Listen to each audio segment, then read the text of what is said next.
नमस्कार, आज की बात में आपका स्वागत है। अब से थोड़ी देर पहले दिल्ली में बीजेपी के नेताओं ने, बीजेपी के कार्यकर्ताओं ने बिहार में जीत का जश्न मनाया। प्रधानमंत्री नरेंद्र मोदी ने बीजेपी पर भरोसा जताने के लिए, एनडीए को एक बार फिर से मौका देने के लिए बिहार के लोगों को धन्यवाद दिया और बीजेपी के नेताओं ने नरेंद्र मोदी को बार बार थैंक यू कहा, क्योंकि जिस तरह की हवा बनी थी, जिस तरह की तस्वीर दिखाई जा रही थी, उसके बाद जब जीत मिली, बिहार में पूर्ण बहुमत मिला, तो एनडीए के सभी नेताओं ने कहा यह जीत मोदी की लीडरशिप की वजह से मिली। और यह सच भी है। लेकिन मोदी ने बड़ा दिल दिखाया, कहा यह नतीजे पार्टी अध्यक्ष जेपी नड्डा की मेहनत और रणनीति का नतीजा है। मोदी ने नारा लगवाया, नड्डा जी तुम आगे बढ़ो, हम तुम्हारे साथ हैं। यह बड़ी बात थी।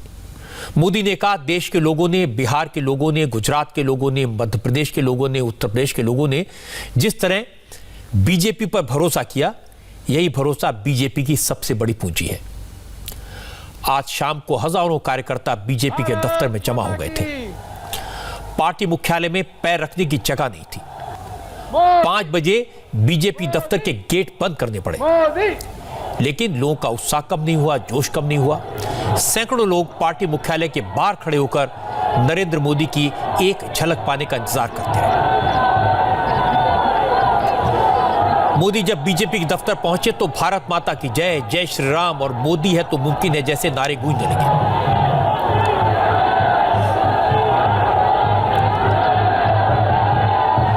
मोदी ने कहा कि कल के नतीजों का यह संदेश है, अब इधर उधर की बात करने से काम नहीं चलेगा। अब जनता उसी के साथ होगी जो जनता का काम करेगा, जो सेवा करेगा, तपस्या करेगा।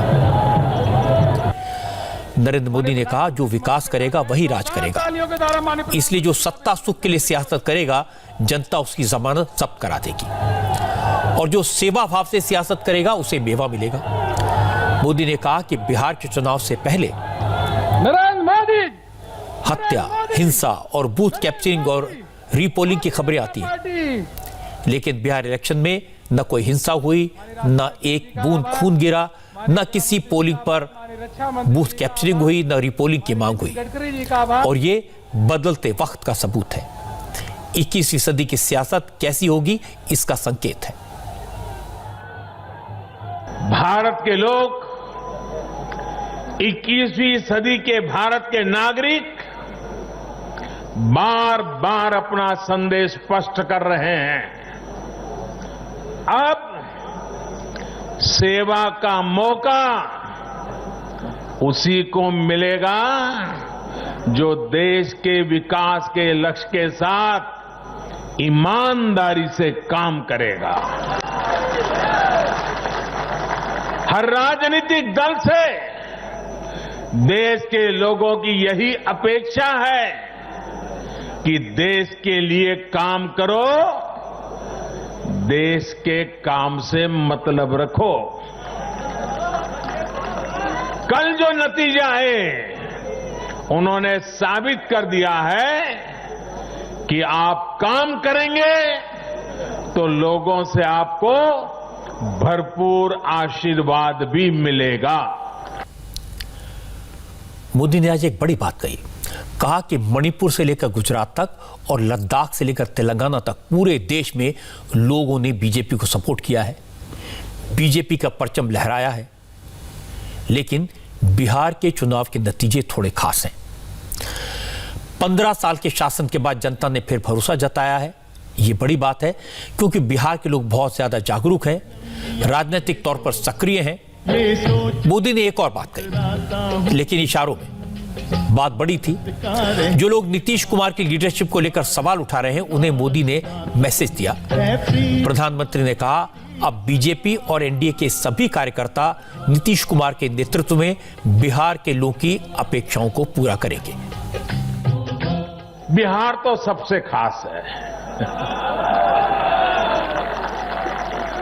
चुनाव जीतने का एक ही रहस्य है, सबका साथ, सबका विकास, सबका विश्वास। इस मंत्र की जीत हुई है।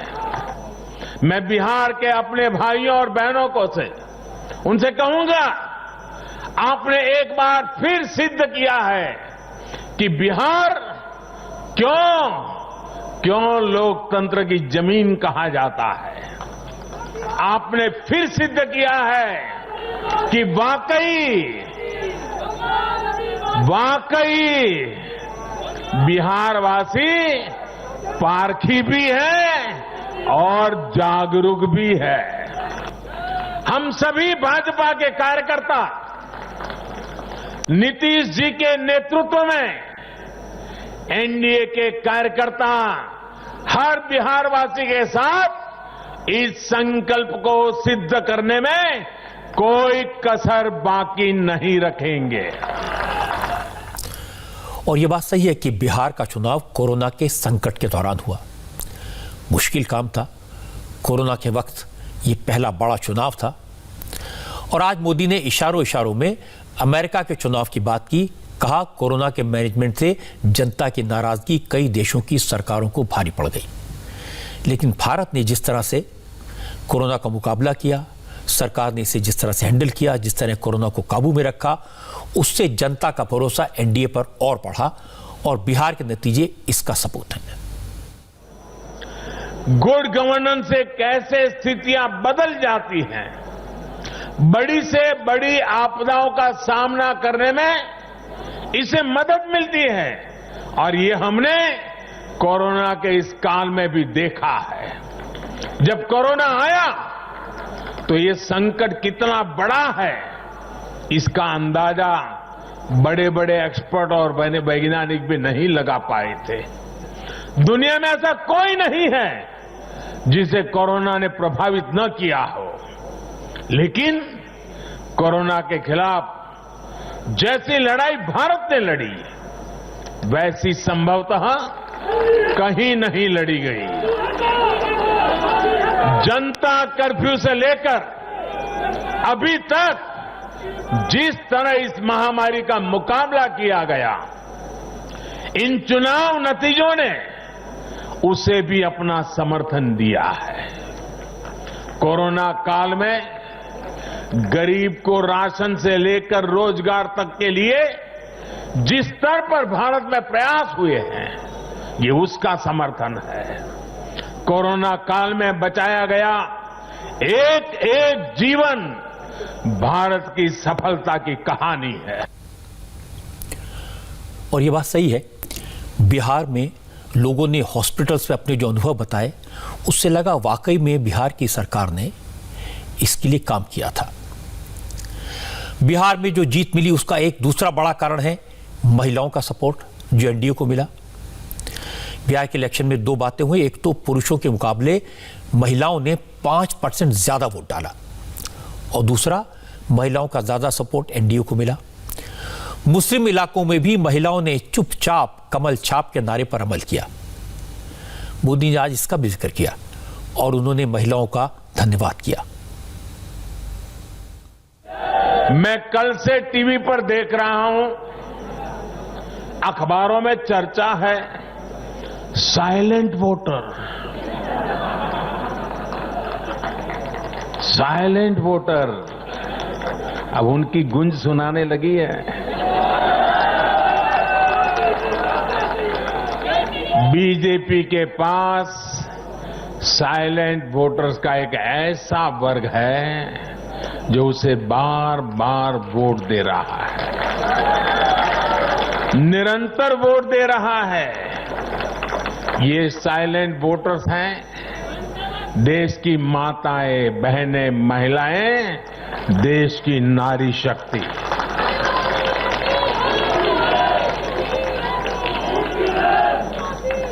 ग्रामीण इलाकों से लेकर शहरी इलाकों तक महिला वोटर ही भाजपा की सबसे बड़ी साइलेंट वोटर का समूह बन गया है। आखिर ऐसा क्यों है? क्योंकि ये भाजपा ही है जिसके शासन में महिलाओं को सम्मान भी मिलता है और सुरक्षा भी मिलती है। बैंक अकाउंट से लेकर बैंक लोन तक, गर्भावस्था के दौरान मुफ्त जांच से लेकर 6 महीने के अवकाश तक, रसोई को धुएं से मुक्त करना हो या फिर शौचालयों का निर्माण, 1 रुपये में सैनिटरी पैड की सुविधा हो या हर घर बिजली पहुंचाना हो या फिर हर घर जल के लिए अभियान हो, ये बीजेपी ही है जो भारत की महिलाओं के जीवन स्तर को सुधारने के लिए उम्र के हर पड़ाव को देखते हुए विशेष प्रयास कर रही है। इसलिए भाजपा पर ये साइलेंट वोटर्स हर बार अपना स्नेह दिखाती है, अपना आशीर्वाद देती है। मैं इस आशीर्वाद के लिए सभी माताओं, बहनों, बेटियों को आदरपूर्वक नमन करता हूं। मोदी की एक और खास बात है, दूसरे नेताओं की तरह वो चुनाव जीतने के बाद आराम से नहीं बैठते। उनका अगले चुनाव का तैयारी और उसका काम शुरू हो जाता है। आज उन्होंने इसके तरफ इशारा भी किया। पश्चिम बंगाल में चुनाव होने वाले हैं। मोदी ने राजनीतिक हिंसा के बहाने बंगाल के बारे में बात की। मोदी ने बताया जो लोग उनकी पार्टी को लोकतांत्रिक तरीके से नहीं रोक पा रहे, वो बीजेपी के कार्यकर्ताओं की हत्या कर रहे हैं। लेकिन यह तरीका ज्यादा दिन नहीं चलेगा। अब जनता ऐसी पार्टियों को सबक सिखाएगी।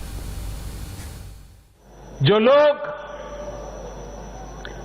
लोकतांत्रिक तरीके से हमारा मुकाबला नहीं कर पा रहे हैं, हमें चुनौती नहीं दे पा रहे हैं,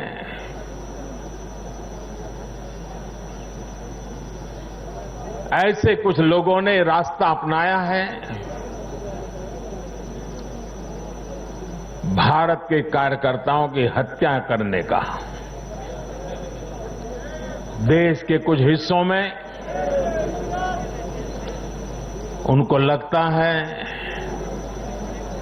कि भारतीय जनता पार्टी के कार्यकर्ताओं को मौत के घाट उतार करके वे अपने मंसूबे पूरे कर लेंगे। मैं उन सब से आग्रहपूर्वक समझाने का प्रयास भी करता हूं। मुझे चेतावनी देने की जरूरत नहीं है, क्योंकि वो काम जनता जनार्दन करेगी।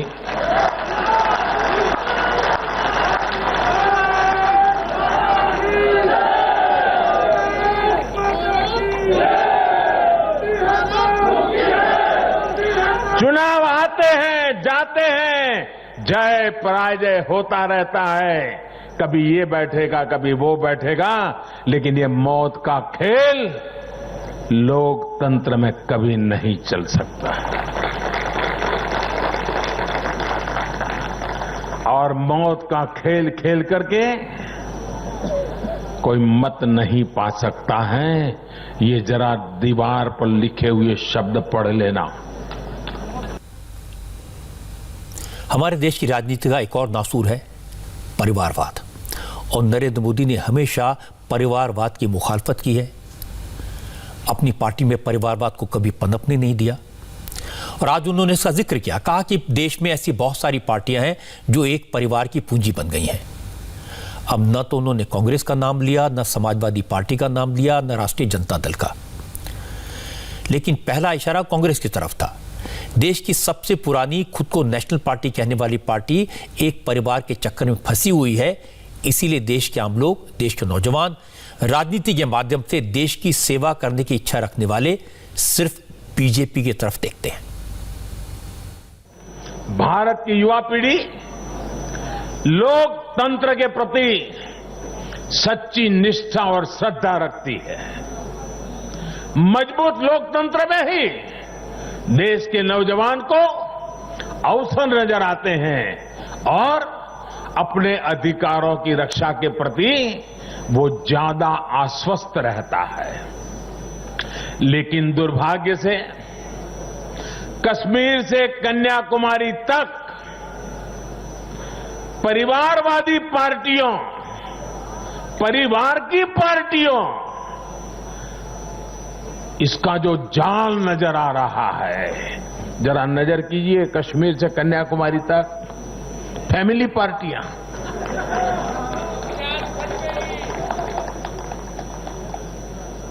ये पार्टियों का जाल लोकतंत्र के लिए खतरा बनता जा रहा है। और ये बात देश का युवा भली भांति जानता है। परिवार की पार्टियां या परिवारवादी पार्टियां लोकतंत्र के लिए सबसे बड़ा खतरा है। दुर्भाग्य से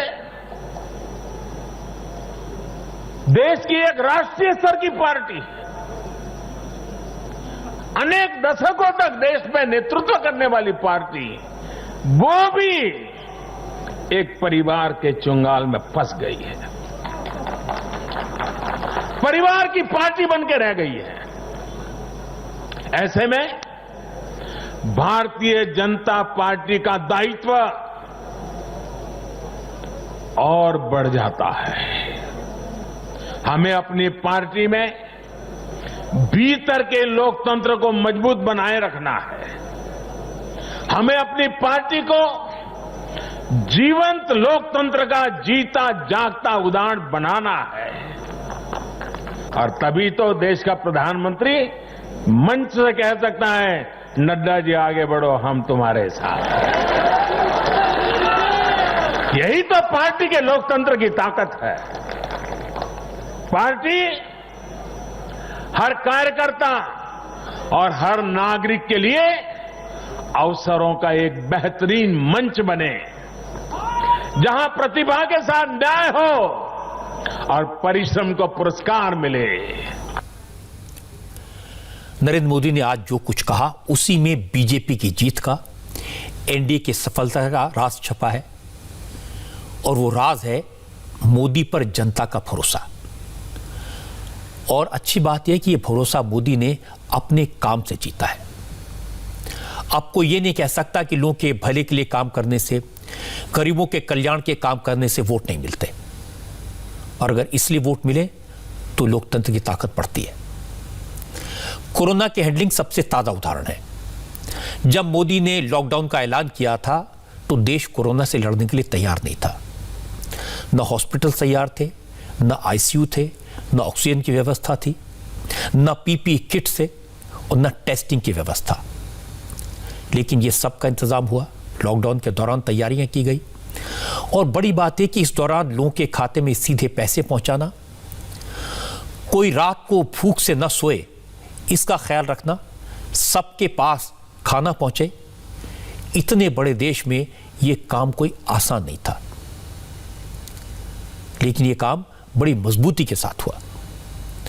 और ऐसे कितने सारे उदाहरण दिए जा सकते हैं, चाहे पाकिस्तान को उसी की भाषा में जवाब देने का सवाल हो, लोगों को जनधन खातों से जोड़ने का काम हो, गरीबों के घर तक उज्ज्वला गैस सिलेंडर पहुंचाने का काम हो, गांव-गांव में शौचालय बनाकर महिलाओं की बड़ी परेशानी को दूर करने का काम हो। मोदी ने लोगों तक बुनियादी सुविधाएं पहुंचाई, बिजली पहुंचाई और अब जल से नल पहुंचाने का प्लान है। ये सब चीजें लोगों का विश्वास जीतने में मदद करती हैं। लोगों का भरोसा जीतने में एक बड़ा असर इस बात का भी हुआ कि मोदी ने जो वादे किए थे, जो मैनिफेस्टो में लिखा था, उसको पूरा किया। और ये हिम्मत के काम थे। कश्मीर से 370 हटाने का काम हो या राम मंदिर बनाने का, मोदी के काम पर जनता ने मोहर लगाई। और ये सही है, इसका फायदा एनडीए को हुआ। लेकिन जो लोग बिहार के चुनाव में जमीन पर काम कर रहे थे, उन्होंने बीजेपी अध्यक्ष जेपी नड्डा की मेहनत देखी। इसलिए आज मोदी ने कहा, एनडीए को मिली जीत में बीजेपी अध्यक्ष जेपी नड्डा की लीडरशिप और उनकी रणनीति में ने काम किया है, इसका बड़ा योगदान है। और मोदी ने मंच से नारे लगवाए, नड्डा जी संघर्ष करो, हम तुम्हारे साथ हैं। ये चुनावी नतीजे भारतीय जनता पार्टी के हमारे राष्ट्रीय अध्यक्ष श्रीमान जेपी नड्डा जी की कुशलता और प्रभावी रणनीति का भी परिणाम है। नड्डा जी को जितनी बधाई दें,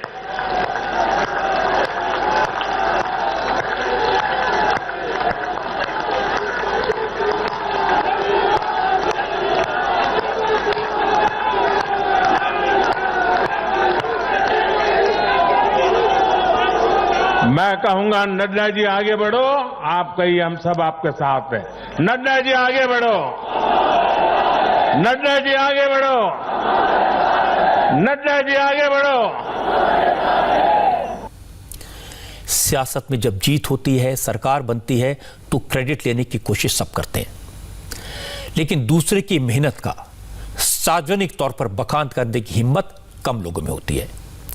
देश का प्रधानमंत्री पार्टी के अध्यक्ष के लिए नारे लगवाए, ये वाकई में बड़ी बात है और ऐसा मैंने पहले कभी नहीं देखा।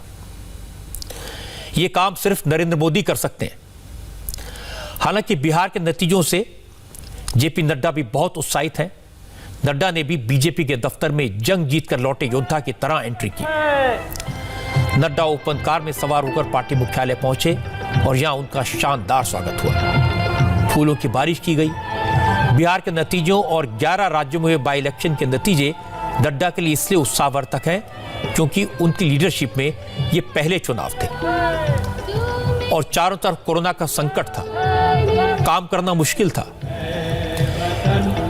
बीजेपी अध्यक्ष के तौर पर नड्डा ने पहली बार इन चुनावों में मुश्किल समय में पार्टी की अगुवाई की और नड्डा इस इम्तिहान में पूरे नंबरों से पास हुए, अव्वल आए। इसलिए नड्डा जब बीजेपी के दफ्तर पहुंचे तो उनका अंदाज उसी स्वागत में किया गया जैसे कोई हीरो आया हो।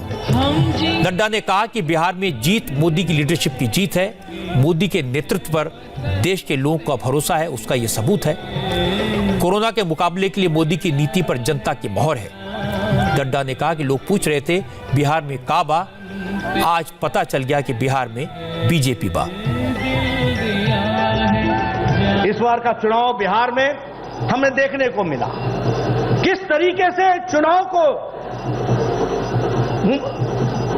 सच्चाई को दबा करके, गलत बातों को आगे ला करके वहां की जनता को गुमराह करने की कोशिश की गई। लेकिन वहां की जनता ने बाहुबल को नकार दिया और विकास बल को मोहर लगाई। उन्होंने लूट राज को नकार दिया और डीबीटी राज को मोहर लगाई। उन्होंने लालटेन युग को नकार दिया और एलईडी युग का मोदी जी का उसको उन्होंने स्वीकार किया। मित्रों, बिहार के चुनाव में एक बात बहुत आई, काबा काबा काबा, और उसमें से निकला ई बा, बिहार में ई बा। और सबसे बड़ी बात यह आई कि बिहार के चुनाव में विकास बा और विकास के साथ विकास को वोट बा और लूट को और गुंडाराज को चोट बा। ये भी हमको समझना चाहिए। कल मैंने एक बात कही थी कि जेपी नड्डा ने सिर्फ चुनाव प्रचार नहीं किया, सिर्फ दमदार भाषण नहीं दिए, उन्होंने चुनाव के वक्त पार्टी में तमाम कारणों से जो मतभेद पैदा हुए उनको टैकल किया। बिहार की राजनीति को समझना और उसे संभालना कोई आसान काम नहीं है। नड्डा ने जो लोग नाराज थे उन्हें समझा बुझाकर काम पर लगाया। इसे आप बैकरूम मैनेजमेंट कह सकते हैं। जेपी नड्डा चूंकि बिहार की जनता को अच्छी तरह से जानते हैं, कार्यकर्ताओं को पहचानते हैं और नेताओं को भी, इसलिए उन्हें पता था कहां किस तरह की रणनीति की जरूरत है, कौन नाराज है, कौन खुश है। और नड्डा का बिहार से पुराना नाता भी है जो बीजेपी के काम आया, नीतीश कुमार के काम आया। नड्डा की मेहनत रंग लाई और इस मुश्किल लड़ाई में जेपी नड्डा की लीडरशिप में बीजेपी को, एनडीए को जीत मिली। एनडीए की जीत के बाद अब बिहार में सियासत का अंदाज कैसे बदला है और बिहार के नतीजों का असर देश के दूसरे हिस्सों में क्या हुआ है, इसके बारे में बात करेंगे। बिहार के चुनाव नतीजों से बीजेपी के कार्यकर्ता जो जोश आया है, जो उत्साह पैदा हुआ, वो आज देखने को मिला। उन्हें उम्मीद नहीं थी कि बीजेपी ऐसा प्रदर्शन कर पाएगी, जेडीयू से बड़ी पार्टी बन जाएगी। इसलिए जब से फाइनल टैली आई है, बीजेपी के दफ्तर के बाहर पार्टी के कार्यकर्ताओं को हुजूम उमड़ रहा है। जीत बड़ी है, इसलिए पार्टी के कार्यकर्ताओं की उम्मीदें और बढ़ गई हैं। बीजेपी के कार्यकर्ताओं को लग रहा है कि सबसे ज्यादा सीटें बीजेपी की हैं, इसलिए चीफ मिनिस्टर बीजेपी का होना चाहिए। उनको एक दरिया दिल दिखानी चाहिए और उन्हें खुद आगे आकर कहना चाहिए कि इस बार बीजेपी का मुख्यमंत्री हो, एक बीजेपी का चेहरा। बीजेपी से कौन? बीजेपी तो स्टेट लीडरशिप में कोई ऐसा बड़ा चेहरा है?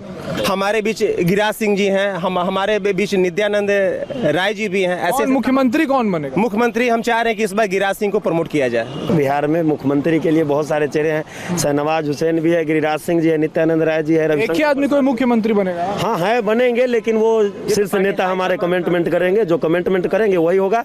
बट बिहार की जनता चाह रही है कि इस बार बीजेपी से मुख्यमंत्री बने और बिहार को विकास का एक नया मॉडल तैयार करके दे। बीजेपी से मुख्यमंत्री अगर होना चाहिए तो गिरिराज सिंह को होना चाहिए। ऐसा क्यों सोचते हैं आप? गिरिराज सिंह मतलब ऐसा हमको लगता है वो बढ़िया काम करेंगे। ठीक है, नीतीश जी अच्छा काम नहीं किए, तभी तो चुनाव जीत गए आप लोग। नीतीश जी बहुत अच्छे काम किए, नीतीश जी भी है, लेकिन नीतीश जी को चाहिए मुख्यमंत्री साहब को बड़ा दिल दिखाते हुए उनको कहना चाहिए कि बीजेपी से कोई चेहरा आ जाए और उनको स्वीकार कर लेना चाहिए। गिरिराज सिंह। क्यों ऐसा?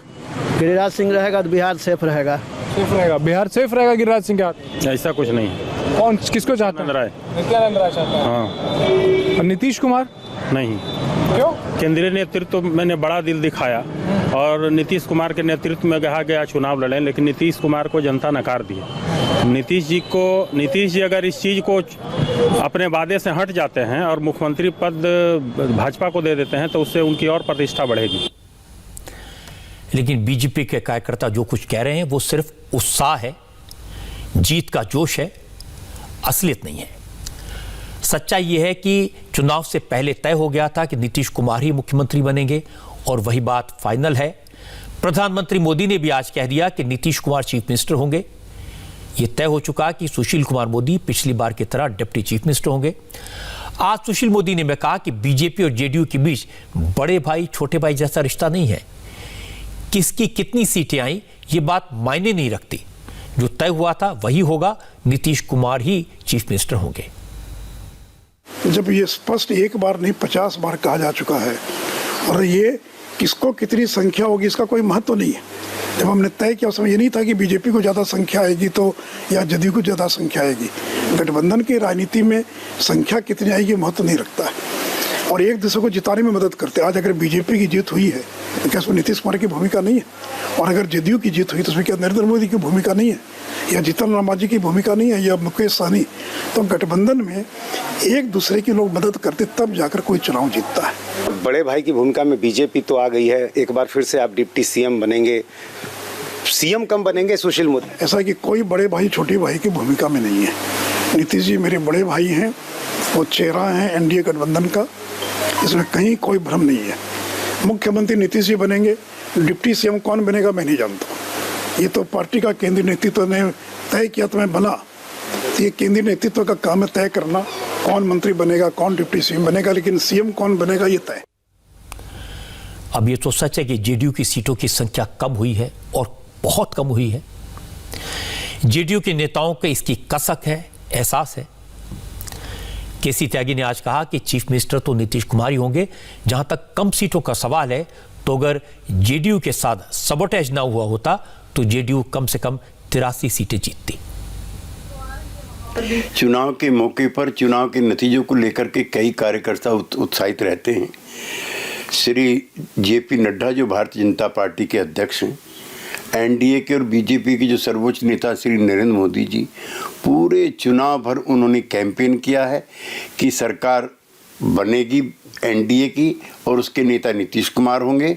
बिहार एनडीए का मतलब नीतीश कुमार है और मोदी जी तो यहाँ तक कह गए कि नीतीश कुमार है तो संभव है, लिहाजा हम किसी की अफवाहखोरी पर यकीन ना करके मानकर चलते हैं कि नीतीश कुमार जी ही अगले मुख्यमंत्री होंगे। नीतीश कुमार जी पे परिवारवाद का, जातिवाद का, भ्रष्टाचार का किसी तरह का कोई आरोप नहीं था और एक स्वच्छ छवि के ट्रांसपेरेंट वर्किंग प्रणाली के नेता थे।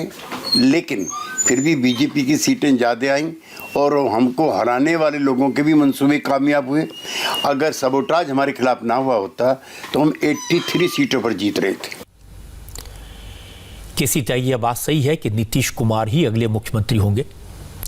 ये बिहार के लिए अच्छा भी है क्योंकि इस वक्त बिहार को एक ईमानदार, सबको साथ लेकर चलने वाले और स्वच्छ छवि के नेता की और ज़रूरत है और नीतीश कुमार ये सब गुण हैं। जहां तक केसी त्यागी के बयान की बात है, अगर सबोटेज ना होता तो 83 सीटें जीतते। वो किसकी तरफ इशारा कर रहे हैं ये भी मैं आपको बता देता हूं। केसी त्यागी का इशारा चिराग पासवान की तरफ है। एनडीए में रहकर चिराग पासवान ने जिस तरह से नीतीश का विरोध किया, जिस तरह उन पर इल्जाम लगाए, कंफ्यूजन पैदा किया, उससे नुकसान तो हुआ है। और हैरानी की बात है कि चिराग पासवान नतीजे आने के बाद भी सीना ठोक कर कह रहे हैं कि भले ही उनकी पार्टी को एक भी सीट ना मिली हो, एक ही सीट मिली हो, लेकिन उनका मकसद नीतीश कुमार को नुकसान पहुंचाना था, वो उन्होंने करके दिखा दिया। अधिकांश लक्ष्यों की प्राप्ति हुई है। मैं चाहता था कि भारतीय जनता पार्टी मजबूत होकर निकले, भारतीय जनता पार्टी मजबूत होकर आई। जनता दल यूनाइटेड के लिए मैं चाहता था कि उनको नुकसान हो, उनको नुकसान हुआ। मैं चाहता था, हाँ, मैं इतना भी ज़रूर चाहता था कि लोक जनशक्ति पार्टी का भी प्रदर्शन बेहतर रहे। उसमें ज़रूर हम लोग की चूक हुई। अगर मैं साथ में अगर होता तो सीटें बहुत और ज़्यादा बेहतर एनडीए की होती। बट हाँ, क्या करता, मैं अपने सिद्धांतों से समझौता कर लेता, या जिस चीज़ में मैं मानता नहीं, मैं नहीं मानता कि मुख्यमंत्री हमारे प्रदेश को आगे लेकर जा सकते हैं विकास की राह पर, क्या मैं उनकी नीतियों के साथ समझौता कर लेता। मेरे पास विकल्प क्या था? जिनका नेतृत्व मुझे नहीं स्वीकार्य है, उनका नेतृत्व मुझे नहीं स्वीकार्य है। और कम से कम इतनी हिम्मत तो मैंने दिखाई कि नहीं स्वीकार्य होते हुए भी मैंने अकेले रणभूमि में उतरने का मैंने फैसला लिया। लोक जनशक्ति पार्टी अकेले चुनाव लड़ी और बेहतरीन प्रदर्शन किया। हाँ, इलेक्टोरल पॉलिटिक्स में जरूर आप मुझ पर उंगली उठा सकते हैं कि भैया सिर्फ एक ही सीट आपके पास आई। जिस बात को चिराग पासवान बेहतरीन प्रदर्शन बता रहे हैं, सफलता मान रहे हैं, उसी बात को जेडीयू के नेता चिराग पासवान का विश्वासघात बता रहे हैं। असल में चिराग पासवान ने जो घाव दिया, उसका दर्द जेडीयू को लंबे वक्त तक होगा। और केसी त्यागी ने आज जो बातें की उसमें झलका। उन्होंने कहा कि चिराग पासवान एनडीए के सबसे बड़े दुश्मन साबित हुए। श्री चिराग पासवान ने जिस निम्न स्तर पर जाकर के कैंपेन किया है, जब निम्न स्तर पर जाकर के नीतीश जी के खिलाफ जिस भाषा का इस्तेमाल किया है, जो प्रधानमंत्री के और जब बीजेपी के नाम को लेकर के उन्होंने कलाबाजियां की हैं, उससे स्वयं तो वो खुद बर्बाद हुए ही, और उसने हमें काफ़ी सीटों पर नुकसान पहुंचाने का काम किया। वो एनडीए के सबसे बड़े दुश्मन साबित हुए। और नोट करने की बात है कि चिराग पासवान की वजह से सिर्फ जेडीयू को नहीं, बल्कि बीजेपी को भी कम से कम 30 सीटों पर नुकसान हुआ। पासवान को वोट कटवा कहकर सुशील मोदी ने अपनी बात कही। उन्होंने कहा कि एलजेपी ने एनडीए को 25 से 30 सीटों पर नुकसान पहुंचाया। बिहार के एनडीए में वो शामिल नहीं है, ये हमने पहले भी कहा था और आज भी कह रहा हूँ कि बिहार एनडीए में लोक जनशक्ति पार्टी शामिल नहीं है।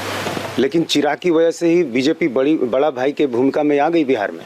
नहीं, देखिए, उसके कारण तो हम लोग को भी नुकसान पहुंचाया उसने। कम सीटों पर भी ज़्यादा पर पहुंचा सकती थी। भाई भागलपुर में हार गए, और ऐसे नहीं वीआईपी पार्टी 4 सीट हार गई उनके कारण जो। तो देखिए, वो तो वोट कटवा पार्टी है। वो लोग जो हैं, जो हर दल के जो विद्रोही लोग थे, उनको अगर लोजप्पा नहीं मिलता तो कोई और कोई जप्पा मिल जाता, कोई पप्पू यादव की पार्टी से। तो जिन लोगों को चुनाव में टिकट नहीं मिला, कुछ दमदार लोग थे, उनको एक जगह मिल गई। लोक जनशक्ति पार्टी उस नाम पर खड़े हो गए और निश्चित नुकसान हुआ है। 25-30 सीटों का नुकसान निश्चित तौर पर हुआ है। ओवैसी ने आपकी लड़ाई को थोड़ा आसान बना दिया, ये मानते हैं आप? भाई, अब कोई कहे कि चिराग पासवान ने राजद की लड़ाई को आसान बना दिया। भाई, लोकतंत्र में हर पार्टी को खड़ा होने का अधिकार है। ओवैसी को हमसे पूछ कर खड़ा होने थोड़ी कहते, वो भी एक पार्टी अपनी है। वो कहते हैं मुसलमानों का प्रतिनिधित्व करते हैं, और मुसलमानों ने आस्था व्यक्त की है। भारी बहुमत से मैं देख रहा हूँ कि जो मैं उन इलाकों का रिजल्ट देख रहा हूँ, तो लोकतंत्र में आरएलएसपी भी है, पप्पू यादव की भी पार्टी है। किसी को वोट मिला, किसी को वोट नहीं मिला, ये जनता तय करती है किसको वोट देना। जो अब चिराग पासवान के बारे में सब लोग कह रहे हैं कि वो खुद तो डूबे और दूसरों को भी लेके डूबे। तो हिंदुस्तानी आवाम मोर्चा के अध्यक्ष जीतन राम मांझी ने चिराग के बारे में क्या कहा, ये सुनिए। देहात में एक कहावत है कि जिस डाल पर बैठे हैं उसी डाल को अगर काट दे तो हश्र क्या होता है, गिरेगा गोढ़ा टूट जाएगा, मर जाएगा। उसी प्रकार से चिराग साहब ने जिस फोल्ड में रह करके उसको हराने का, बर्बाद करने का काम किया, तो नतीजा तो है, डाल तो कटा है, गिरा है, इसमें कोई शक नहीं, लेकिन वो भी गिर गए हैं, अपने चिराग से भस्म हो गए हैं। चिराग पासवान भले ही दावा करें कि उन्होंने जो तय किया था वो कर दिया, भले ही उनकी पार्टी के उम्मीदवार न जीते हो, लेकिन उन्होंने दूसरों को हरा तो दिया। इसका मतलब यह है कि अगर बीजेपी और जेडीयू के लोग उन्हें वोट काटने वाला कह रहे हैं तो गलत नहीं है, क्योंकि चिराग पासवान खुद भी ये बात मान रहे हैं। और दूसरी बात राजनीति में भरोसे की है। विश्वास का बड़ा महत्व होता है, जो चिराग पासवान ने अब अपने सहयोगी दलों से खो दिया है। ये बड़ा नुकसान है। जैसे एनडीए के नेता चिराग पासवान को कोस रहे हैं, इसी तरह महागठबंधन के नेता असदुद्दीन ओवैसी को पीठ में छुरा घोंपने वाला बता रहे हैं। आरजेडी के नेता तो खुलकर कह रहे हैं कि अगर सीमांचल के इलाके में ओवैसी ने वोट न काटे होते तो बिहार में महागठबंधन की सरकार बनना तय था। कांग्रेस के नेता अधीर रंजन चौधरी ने ओवैसी के खिलाफ मोर्चा खोला है और उन्हें एनडीए का एजेंट बता दिया। ये अंदाज सबको थी कि बिहार में कांटे की टक्कर होगी। हमें यह भी उम्मीद थी कि कमोबेश महागठबंधन की जीत हासिल होगी, लेकिन बीच में रोड़ा डाल दिया वोट कटवा कुछ पार्टियों ने। ओआईसी की बात में भ्रमित होकर कुछ वोटों जो धर्मनिरपेक्ष महागठबंधन के साथ आना चाहिए था, वो ओआईसी की जेब में चले गए। बीजेपी पार्टी जो वोट कटवा ओआईसी साहब को इस्तेमाल किया था, उसमें थोड़ा बहुत जरूर कामयाब मिले हैं। ओवैसी की बात चिराग पासवान से कुछ अलग है। बिहार में ओवैसी की पार्टी के प्रदर्शन ने सबको हैरत में डाल दिया है। यह सही है कि ओवैसी की पार्टी के उम्मीदवार जहां जहां जीते वहां महागठबंधन के उम्मीदवार मजबूती से लड़ रहे थे और वहां से उन्हें उम्मीद थी। लेकिन एक बात पर गौर किया जाना चाहिए, वो ये है कि ओवैसी की पार्टी के उम्मीदवारों को 50% से ज्यादा वोट मिले हैं। मतलब ये कि लोगों को कांग्रेस या आरजेडी से ज्यादा भरोसा ओवैसी की पार्टी के उम्मीदवार पर था, तो उन्हें वोट काटने वाला नहीं कहा जा सकता। आज जब कांग्रेस के नेताओं ने ओवैसी पर निशाना लगाया तो ओवैसी ने जवाब दिया। ओवैसी ने कहा अधीर रंजन चौधरी को अब बंगाल की चिंता करनी चाहिए, क्योंकि उनकी पार्टी बंगाल में भी चुनाव लड़ेगी और अधीर रंजन के इलाके में भी ओवैसी अपने उम्मीदवार उतारेंगे। हम आ रहे बंगाल को, आ रहे अब बराबर आएंगे बंगाल को। मुर्शिदाबाद भी जाएंगे, मालदा भी जाएंगे, दिनाजपुर जाएंगे, सब जगह जाएंगे। अधीर रंजन चौधरी क्या ठेका लेके बैठे हुए मुसलमानों का? अधीर रंजन चौधरी को बताना चाहिए कि अपनी कॉन्स्टिट्यूंसी में मुसलमान इतने बुरे हाल में क्यों है। अधीर रंजन चौधरी को बताना चाहिए कि उन्हें मुसलमानों के लिए क्या किया। अधीर रंजन चौधरी तुम जान लो इस बात को कि वोट हमारा, राष्ट्र तुम्हारा नहीं चलने वाला है अभी। आप हार रहे। कल तक जब पूरे एग्जिट पोल्स आ रहे थे तो मिठाइयां खा रहे थे आप, फूल बांट रहे थे, आसमान पे उड़ रहे थे, पटाखे फोड़ रहे थे, वो आ गए। अरे 70 सीट दिए ना, क्या किया आपने वो तो बता दो। कांग्रेस के नेताओं ने जिस तरह बिहार की हार के लिए ओवैसी को जिम्मेदार ठहराया, उन्हें वोट कटवा कहा, उससे ओवैसी आहत हैं और उन्होंने करारा जवाब दिया। ओवैसी ने कहा कि कांग्रेस मध्य प्रदेश में हारी, यूपी में हारी, गुजरात में हारी, कर्नाटक में हारी, क्या हर जगह ओवैसी ने कांग्रेस को हराया? मध्य प्रदेश में तो मैं नहीं लड़ा, मैं क्या उड़ के गया था मध्य प्रदेश को।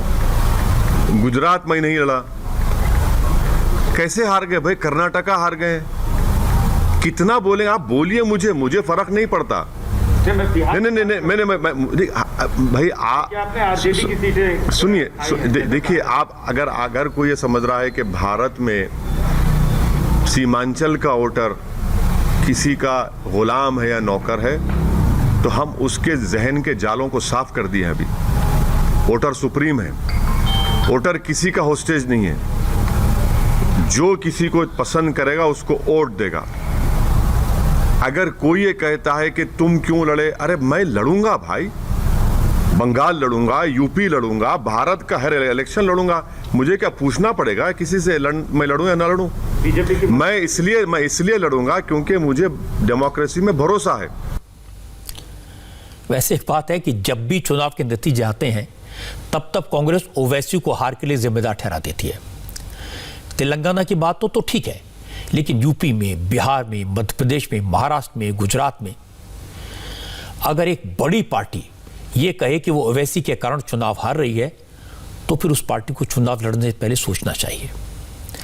और दूसरी बात है, अगर ओवैसी की पार्टी राजनीतिक दल है, पॉलिटिकल पार्टी है, तो वो चुनाव तो लड़ेगी, हर राज्य में लड़ेगी, लेकिन क्या कांग्रेस से पूछकर लड़ेगी कि कहाँ लड़ना है, कहाँ नहीं लड़ना, कहाँ आपको नुकसान हो सकता है, कहाँ आपका फायदा हो सकता है? ऐसा कैसे हो सकता है? ओवैसी लड़े और जीते, इसमें कोई बुराई नहीं है। और तीसरी बात है कि लोकतंत्र में नेता और पार्टियां चुनाव जरूर लड़ती हैं, लेकिन फैसला तो जनता करती है, इसलिए नतीजों को मानना चाहिए और चुनाव की तल्खी को वोटिंग के साथ खत्म कर देना चाहिए। अब चुनाव खत्म हो गए, उसके बाद बैठकर रोना, हम इस वजह से हारे, हम उस वजह से हारे, हम तो जीत रहे थे, ये लोकतंत्र के लिए अच्छा नहीं है। हार जीत की कड़वाहट भूलकर कैसे एक दूसरे को गले लगाया जाता है, कैसे हारने वाले का सम्मान किया जाता है, इसे मध्य प्रदेश के मुख्यमंत्री शिवराज सिंह चौहान से सीखना चाहिए। आज मध्य प्रदेश से ऐसी तस्वीर आई जो हमारे देश में लोकतंत्र की खूबसूरती को दिखाती है।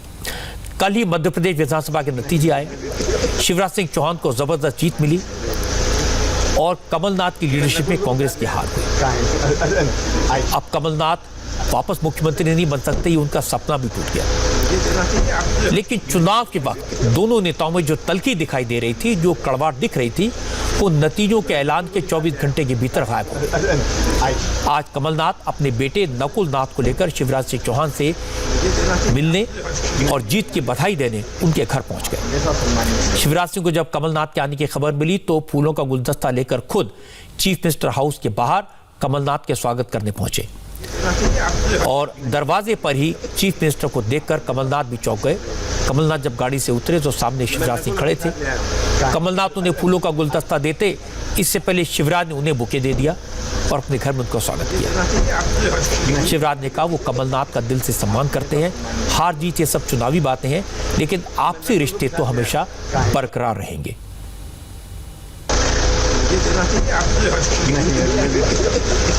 आप हमेशा सम्मानित हैं। मैं नकुल को भी साथ ले आया।